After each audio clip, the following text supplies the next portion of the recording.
The warm glow of the living room lamps bathed the walls in amber light, casting soft shadows over the framed pictures of our family, smiling faces frozen in time, proof of the life we had built, a house filled with laughter, love, and trust, or at least what I had believed was trust.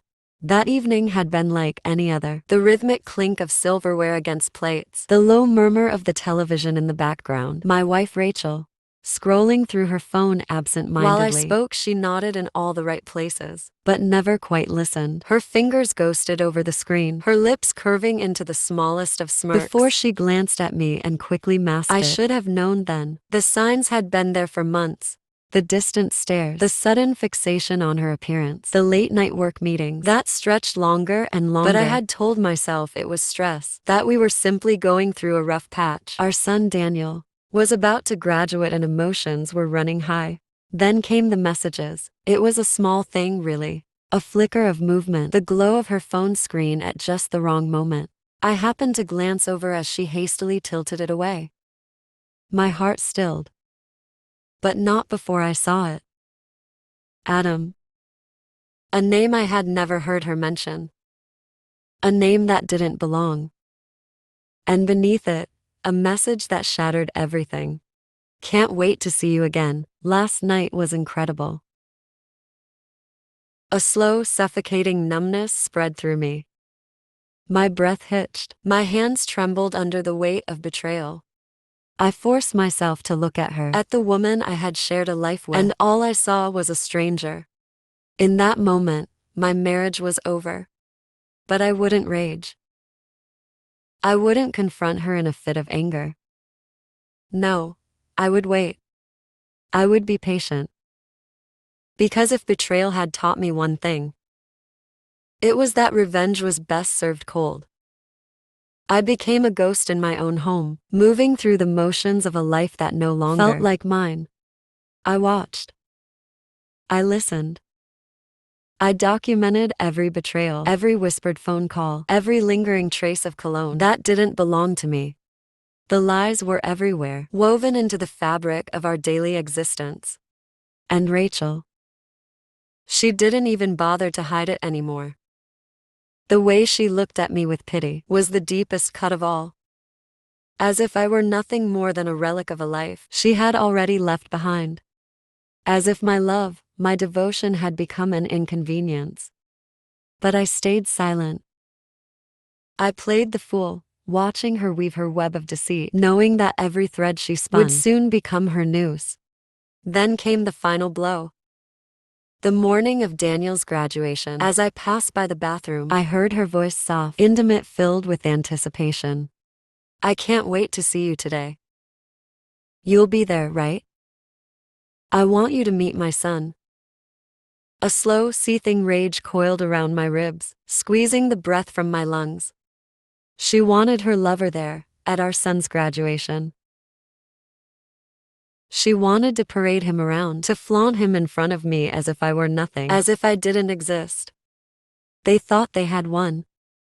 That I would sit quietly, endure the humiliation, and fade into the background like some forgotten relic.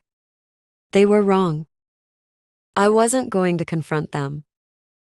I was going to destroy them. The graduation banquet was held in an elegant hall, filled with proud families and beaming graduates. I arrived early, my pulse steady, my face a mask of practiced indifference. My wife arrived later, her hand resting on the arm of a man I recognized from a photo I had found hidden in her phone. Adam. He was younger, smug, the kind of man who carried himself with an air of entitlement. As he walked toward me, he extended a hand, smirking like he had already won. Nice to finally meet you, he said smoothly. I let the silence stretch, watching the slight twitch in his smile as I ignored his hand. Rachel stiffened beside him, casting me a warning glance. And then the moment I had been waiting for. The MC tapped the microphone, signaling it was time for speeches. As a proud father, I had been invited to speak.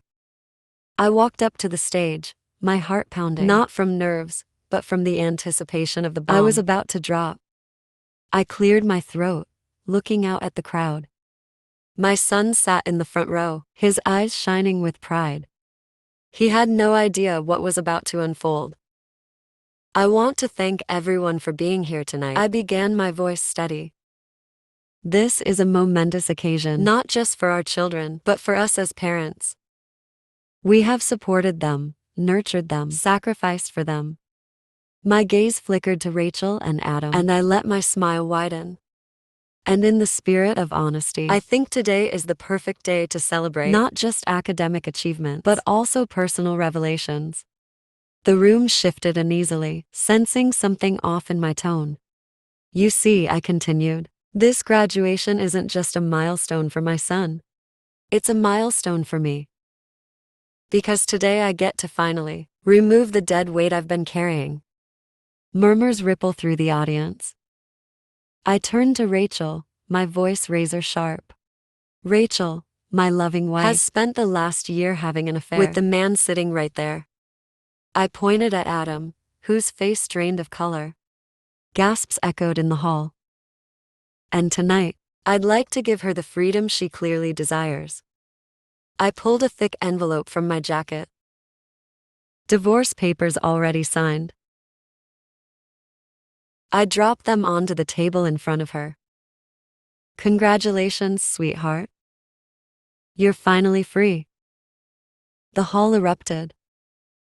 Rachel's face contorted in horror as she tried to grab my arm, her carefully crafted world unraveling before hundreds of eyes. Adam, now the center of unwanted attention, stood frozen, his smug demeanor replaced with sheer panic. I wasn't done. Oh, and Adam. I turned to him, relishing the way he flinched. You might want to check your bank account. That lawsuit for alienation of affection. It's already in motion. Enjoy the consequences. The final blow landed with perfect precision. I had gathered enough evidence to ensure that he not only lost his job, but faced a hefty financial ruin. The scandal would follow him like a plague. As I stepped down from the stage, I felt something I hadn't in a long time. Freedom. I walked out of that hall with my son by my side, the past burning behind me. Rachel's plea fell on deaf ears. Adam disappeared into obscurity, his reputation shredded. And me. I wasn't broken. I was reborn.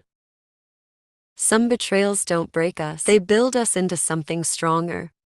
If you think justice was served, like this story, and subscribe for more tales of revenge and redemption.